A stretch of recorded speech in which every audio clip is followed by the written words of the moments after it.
Today, we're going to unbox something na pinurchase ko, I think, last Monday. Tapos dumating agad siya na Tuesday morning. Sobrang bilis. So, ano to? We'll unbox this all together. And starting today, I'll be unboxing stuff or ingredients na binibili ko online or kung saan-saan man. And then, I'll be sharing with you and telling you kung saan ko siya gagamitin, and then samahan nyo ako para maging masulit lahat ng mga binibili ko. Okay? So, let's unbox this. So, last Tuesday na dumating na to, sinanitize ko na to. Tapos ngayon, Saturday na, ngayon ko pa lang siya bubuksan kasi naging sobrang busy ako.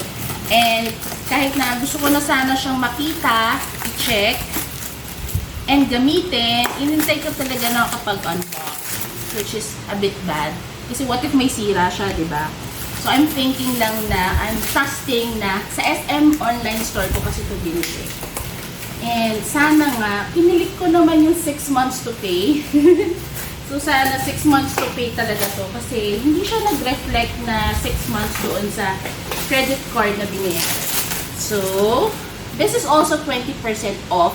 So, from 6,000 plus, naging 5,380 something ata. I'll just type kung how much ka talaga siya nabili. And then, sana 6 months to pay nga. Kasi, sobrang kailangan pa yung installment mo. Okay. So, ngayon lahat ay hindi alam ko ano to. Nakalam ko syempre. Pero, surprise ko kayo. So, yung promo nila na 20% off, hanggang last Monday lang siya. So, hinabol ko talaga. Kasi sayang eh. Kasi, bumili ako nito dahil kailangan na talaga namin ito sa store. And bakit this brand? Kasi, ang ganda ng brand na to eh. So, sana maging sulit. And yun nga, naisip ko na I'll be unboxing or sharing with you ingredients na bibilhin ko para mas mapigilan yung pagiging impulsive buyer ko. And then, matulungan nyo kung paano siya i-maximize just in case na may binila. Okay, so are you excited to see this? So, tama yung product naman. So, 1, 2, 3, 10! Kita nyo ba? It's Cuisinart Supreme Grind Automatic Burr Mill or Coffee Grinder. Okay, so buksan pa natin siya. Okay, by the way, yung aking camera woman ay si Miss Chin na makakasama ko next time sa mga unboxing. Kasi gusto niya nang mag-vlogging. Sabay kami. Okay. So, here. Ay! Okay. So, ang nakalagay dito na sticker niya, price niya ay 6,649.75. Pero alam ko, nasa 5,000 plus na lang yung, kasi less 20% off. And then, sana nga talaga 6 months to pay. Buksan na natin. Okay. Ay, ito. Resibo. Naku.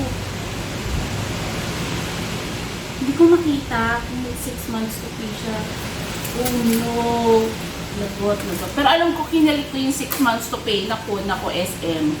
Okay, and then, we have here the warranty service, the manual. Ayan, so may English. And then, so sabihin ng iba, bakit napakamahal ng coffee grinder na to? Hindi ko rin super sure. So, I'm assuming na it's because it's Cuisinart yung brand.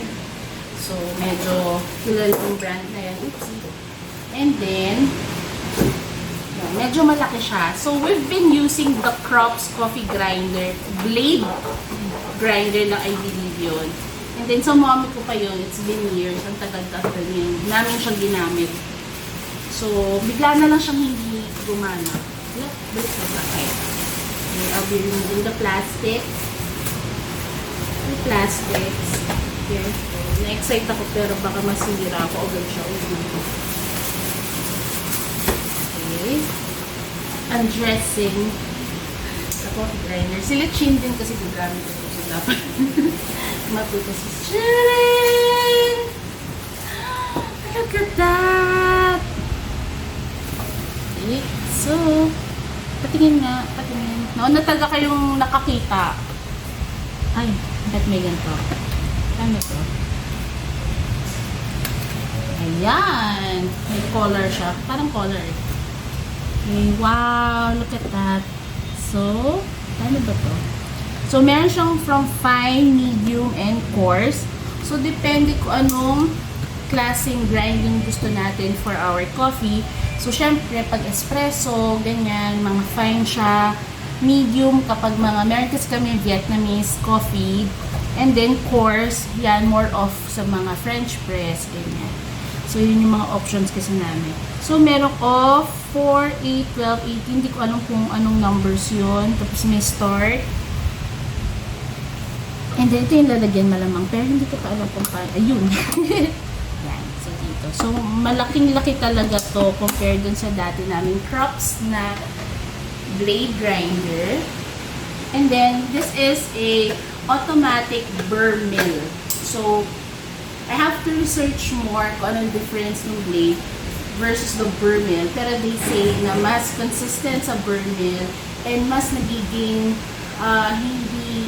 mas okay sa coffee beans kapag hindi blade yung ginagamit. So, there you have it. I have our own and new Cuisinart Premier Supreme Grind Automatic Burr Mill. So, kung kailan namin siya gagamitin, saan namin siya gagamitin, papakita ko next time, okay? Hi! After 2 days, andito pa rin sa table yung ating in-unbox na coffee grinder. So, sobrang kabisihan, hindi ko pa rin siya natatry. So, we'll be documenting yung first trial natin dito na sana Jumana. So, maganda siya. Ang bango kasi, inopen ko yung container ko ng coffee beans.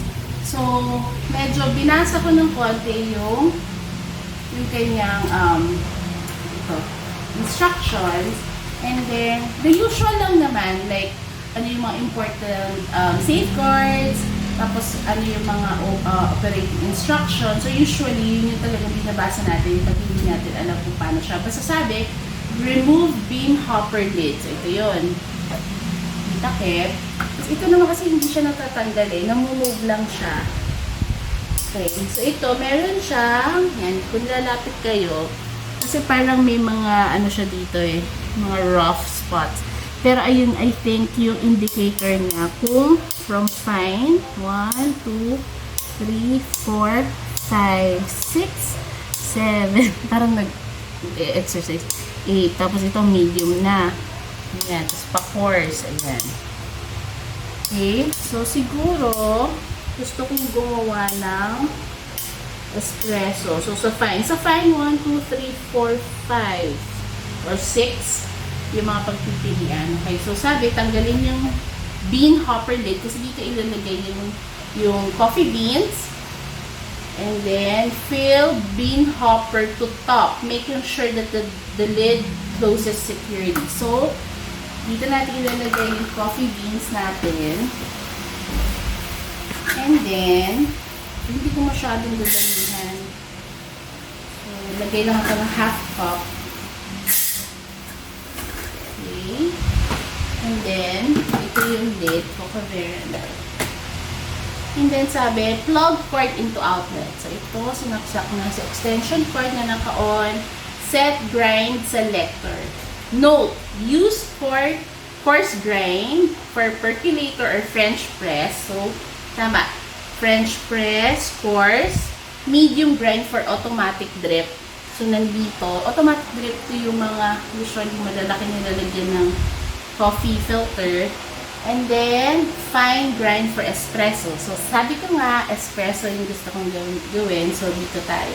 Position slide dial to desired numbers of cups. Okay. Diba ito sabi ko sa inyo may number. Yan. May off, tas may 4, 8, 12, 18. So, yung numbers pala na yun, it indicates the desired number of cups. E, paano kung isa lang yung cup na gusto ko? 4 na yung pinaka-konti. Take into account that based on personal preference, you can make your coffee stronger or weaker by adjusting cup selection. Press and release power bar to begin grinding. A safety feature of the grinder does not allow it to open unless the hopper and grind chamber are properly in place. Okay. So, in place. Let's see. So, dito lang tayo sa isa lang. So, ito, safely intact. Wala. Kailangan naka-off. Hindi. Pati ko na mabalik. Yung ginawa ko. Yun! Okay. And, okay, sabi, push the grinding will automatically stop upon completion. So, ito na yung grind na gusto ko. And then, nilagay ko siya hindi sa number 4. Malapit sa off lang. Baka sakaling yun yung 1. Tingnan natin. Start. Wow! And, nag-automatic stop siya.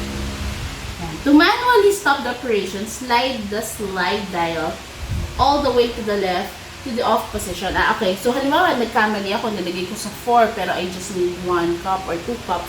Pwede ko siya i-manual stop by, yan, i-off ko siya dito. Okay? Remove grind chamber, make coffee, and enjoy.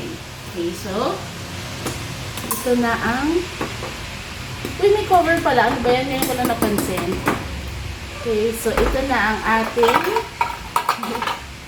freshly grind coffee for espresso. Pero para ang konti niya nga.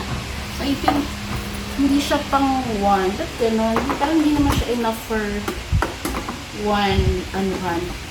Ulit pa tayo. Lagyan natin sa 4. Enough pa kaya nga. And then, start.